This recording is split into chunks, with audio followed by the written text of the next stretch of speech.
بلکہ میں وہی راہ جو اچھی اور سیدھی ہے تم کو بتاؤں گا۔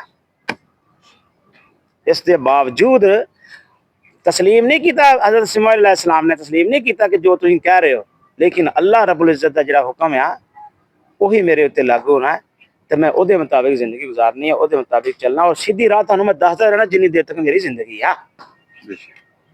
کتاب سے عمل کی ان تصریحات سے یہ بات واضح ہو جاتی ہے کہ بادشاہت کا قیام کا یہ مطالبہ اللہ اور اس کے نبی کو پسند نہ تھا۔ ایجڑی گل ہی کی ہے پہلے شروع چی کر دیتی ہے کہ نہ اللہ نو پسند سی تے نہ ہی نبی اس وقت دے نبی نو پسند سی۔ اب رہا یہ سوال کہ قرآن مجید میں اس مقام پر سرداران بنی اسرائیل کے اس مطالبے کی مذمت کیوں نہیں کی گئی، تو اس کا جواب یہ ہے کہ اللہ تعالیٰ نے یہاں اس قصے کا ذکر جس غرض کے لیے کیا ہے، اس سے یہ مسئلہ غیر متعلق ہے کہ ان کا مطالبہ صحیح تھا یا نہ تھا۔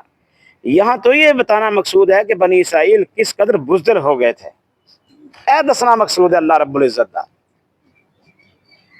کہ بنی اسرائیل اتنے بزدل ہو گئے کہ انہوں نے درمیان انہوں کا نبی موجود ہے، جدو نبی موجود ہوئے تو اللہ دی رحمت تے تانوں پتا پھر نبی دی ہوندیاں تے کس طرح آندی ہے، مدد و نصرت آندی ہے، رہنمائی آندی ہے، روشنی آندی ہے۔ لیکن اس کے باوجود بدبخت قوم نے بادشاہت دا نظام مانگ لیا، تے یہ گل اتنے تیری مقصود ہے وہ بزدل ہو گئے سن۔ اج اگر ہی بزدل ہیں تو اہی بھی تو کدی کہنے کہ گوریاں دا نظام ٹھیک ہے یار، ویکھو صرف فرق اتنا کیا کہ وہ مسلمان نہیں ہے لیکن سارا کچھ تھے۔ یہ گل کر کے وہی اپنے نظام دی نفی کر رہے ہیں جڑا اللہ تبارک تعالیٰ نے دیتا ہے، دین اسلام جڑا اللہ دے نزدیک دین اسلام ہی اللہ نو پسند ہے نا، تے اہی او دی بھی نفی کرنے دی کوشش کرتے ہیں۔ انہاں چیزاں تو بچنا چاہیے ہے۔ جدوں بھی دعا کرو یہ دعا کرو کہ اللہ اپنا دین اتنے غالب کرنے سانو توفیق دے دے، اور جنی بھی اہی جدوجہد کریے اج اتنے بیٹھے ہیں، اپنے گھراں چ بیٹھے ہیں، گلی بازاراں چ بیٹھے ہیں، تے یہی دعا کرو اور باقیوں نو ترغیب دیو کہ اللہ دا دین غالب آنا چاہیے اور کس طرح آنا چاہیے، کیونکہ ہی قرآن پڑھتے پے ہیں۔ اگر قرآن ساری زندگیاں چ آ گیا تو اللہ تبارک تعالیٰ دین غالب کر دے گا۔ اور انشاءاللہ العزیز انشاءاللہ قرآن بھی یہ گل کہہ رہا ہے کہ دین اسلام تمام ادیان کے اتنے غالب آئے گا۔ جس طرح آج سورج چڑھا ہے نا، سورج تو سانو یقین ہے کہ کل بھی سورج چڑھنا ہے، اسی طرح سانو یقین ہے کہ اللہ کا دین غالب آئے گا۔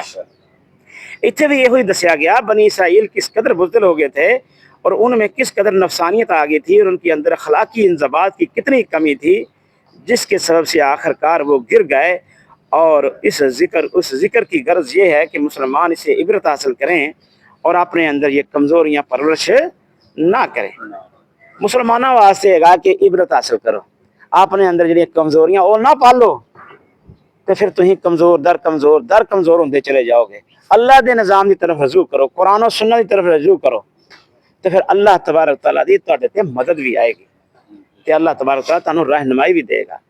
آج بھی یہی جب قرآن پڑھتے پے ہیں اللہ کی دعا کریے کہ یا اللہ سانو ایک قرآن نو اپنی زندگیاں تے نافذ کرنے کی توفیق دے دے، یا اللہ اس وطن عزیز دے اوتے یا اللہ اپنا دین دا غلبہ عطا فرما دے۔ وآخر دعوانا الحمدللہ رب العالمین۔